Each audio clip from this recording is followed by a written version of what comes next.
So Like the the animal? Dolphins-Broncos game was so ridiculous that we're going to do something fun here. We're going to do a draft of stats and facts from the Dolphins game. Like there were so many that we're going to do a draft, and I'm giving myself the first pick because I'm just doing it. We'll do it because you put the list together. So I gave myself the first pick. So again, from the official 2023 Week 3 draft of Miami Dolphins stats, Dolphins scored 70 points, most since 1966. I'm taking that first. 70. That's so 10 essentially touchdowns. Can we just say like most ever? Because like 1966, come on, who cares? First of all, just to recap, in case you missed it, in case you're under a rock, Miami beat the Broncos 70-20. Most ridiculous game I've ever seen. It was like the most massive blowout I've ever seen. And then there was like 10 minutes left in the game. And then they just added on to it. The only game I would compare this to was I forget which Patriots team, I think 2007 or 8 or 9, one of the really good Brady ones, Moss was still there, was they beat the Titans 59-0 in the snow. That was the last time I remember thinking that was such a non-competitive football game. Craig, give the second pick here. DK. Yeah. Oh, I have a quick question for DK. DK, if people don't care about 1966, what year do people start caring with stats? Where are you drawing the line? 75? What year were you born, DK? 1982. Yes. 82. Okay. No, I was literally actually thinking like 1995. DK's like, when did I start watching football? This is about me. I just know, but like really though, it's just like the game is so different back then. It was like, I don't know. So all Joe Montana's Super Bowls, those don't count. They were before 95. Let's start with 1980. That's fine. Start with 1980. Okay. All right. I'm taking 726 yards, most in NFL history, right? Yeah. How can you not? The most yards ever in a football game. I think that's a good one. So literally the most yards ever in a football game. Can we repeat that one time? A professional football game. Right. I think maybe like an AFL one before they merged with the NFL. Maybe. So it's like watching a Big 12 game on like Thursday afternoon or Thursday night or something. Yeah. Like it's like 100%. What are we doing here? There's no defense at all. There are teams that in the NFL that have not had 726 yards in a month. Yeah. Okay. This is the one I'm going to do since I have the third pick. This is tough. Raheem Mostert had, let's see here, 142 scrimmage yards and 4 touchdowns, and he was not the highest scoring running back on his own team. He had 40. What was his total points? It was, 45 PPR, 45 points in PPR, and he was the second highest running back on his team in terms of fantasy points. Just absolutely ludicrous day honestly on both through the air and on the ground. But like this was like an incredible game from the run game. Like it felt like the Broncos just completely gave up like midway through the second quarter. But so anyways, I got back-to-back picks here since I've got 3 and 4. I can't we're snaking. Oh yeah. Okay. Come on. That's the only thing that's fair. Let's see here. There's so many to choose from. Let's see here. If we were true to our show, we would have done an auction draft, but it's fine. Okay. So here's a good one. I'm just going to go ahead and put it here. Mostert and Achane, according to ESPN's Tristan Cockcroft, most fantasy points by a running back duo in NFL history. And this is a good way to shoot. That's wild. That's like the crazy. Most ever. And you could feel that. Like the fact that freaking Mostert scored 4 touchdowns in this and he wasn't the highest scoring running back on his own team is so ludicrous. How rare is it for a player to have 4 touchdowns? Both the running backs had 4 touchdowns. Yeah. Unbelievable. One team had 10 touchdowns. They had 5 in the first half, and then they had 5 in the second half. When can I do? When should we wait until I do my victory lap on Devon Achane? Should we do it now? Like I just want to say I've kind of pinned my professional reputation on Devon Achane a little too much over the offseason. I wouldn't shut the fuck up about him. Like every chance I got, I was talking about how much I love Devon Achane.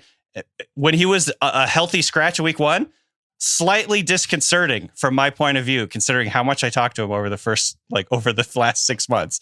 So this was very validating. I'm just very happy that we got to see. Yeah. I love it when the cars go by like this.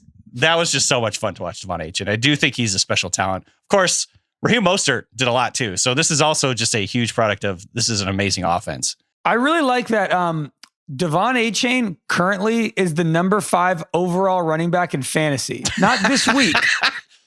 In the whole year, Achane is 5th. Yeah. And let me remind people, he had 9 yards heading into this game.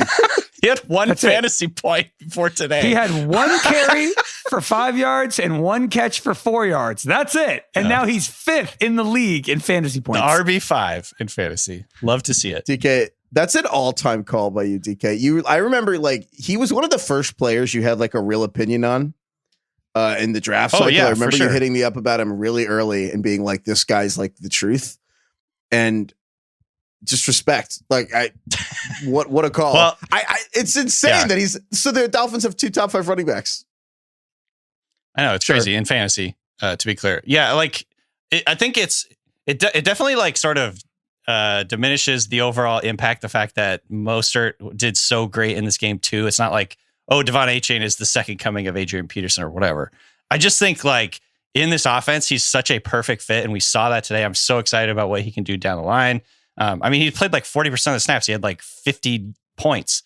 You know what I mean? When you like, say that Devon Achane's not the second coming of Adrian Peterson, is because Adrian Peterson doesn't have shit on Devon Achane, right? right. Obviously, there's no even, they're not even close. But I see what you mean.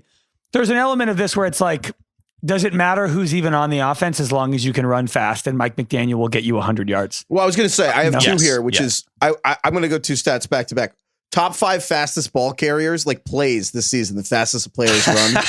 This is good. All 5 of them are Miami Dolphins. It's Tyreek Hill, Raheem Mostert. It's Tyreek Hill, Raheem Mostert, Tyreek Hill, and Devon Achane. So This is the best. I'm telling you, dude. Producer Carlos, who's a huge Dolphins fan, before the show he was telling us that watching the other games after the Dolphins looked like every team was in slow motion.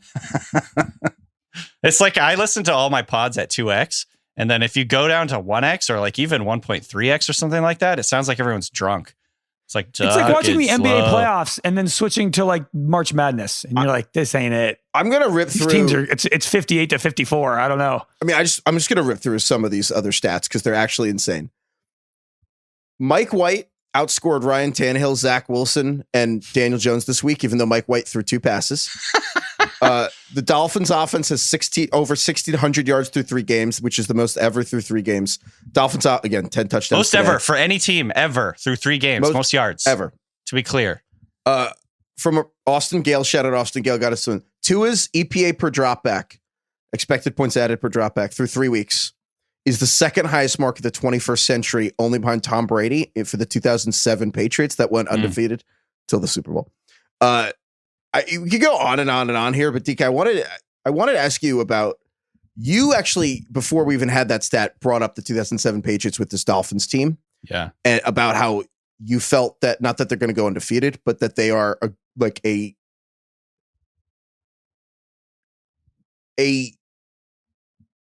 tectonic shift in the league. Yeah. Like the 2007 Patriots ushered in a new era in football. And I don't know if that's going to happen with this team, but I don't know. Like why did you think of the 2007 Patriots when you were talking about the Dolphins?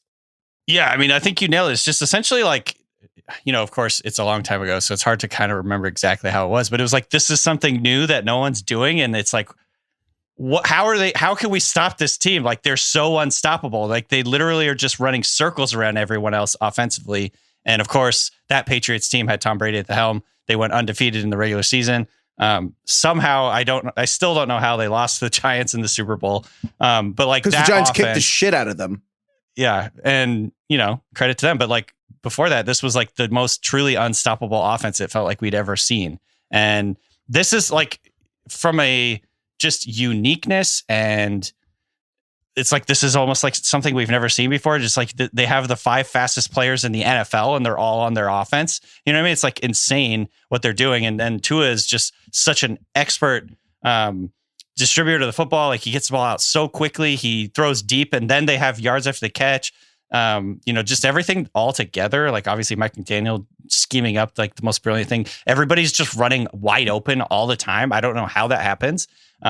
So that was like what it really reminded me of, was like the 2007 Patriots, where it's like they took the league by storm. You know what I mean? I know that's a cliche, but they took the league by storm. I would say it's like also similar a little bit, and we were talking about this, like the Sean McVay Rams, when he came over and they just like changed everything about offense. That team was incredible too. There's a couple other really good examples of offenses that just look truly unstoppable. Obviously, Patrick Mahomes and Andy Reid have done that a few times, but man, this offense is so fun to watch. Like they are truly the number one team to watch right now.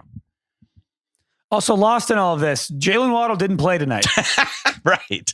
Good point. It was like they were like wasn't even on the field. The best offensive performance from any team maybe ever, and Jalen Waddle was hurt. If you had started only Dolphins on your fantasy team this week, you would have had over 200 fantasy points. So that's super chill. So also crazy. want to know, Dolphins had more yards today than the Jets do all season. So that's cool.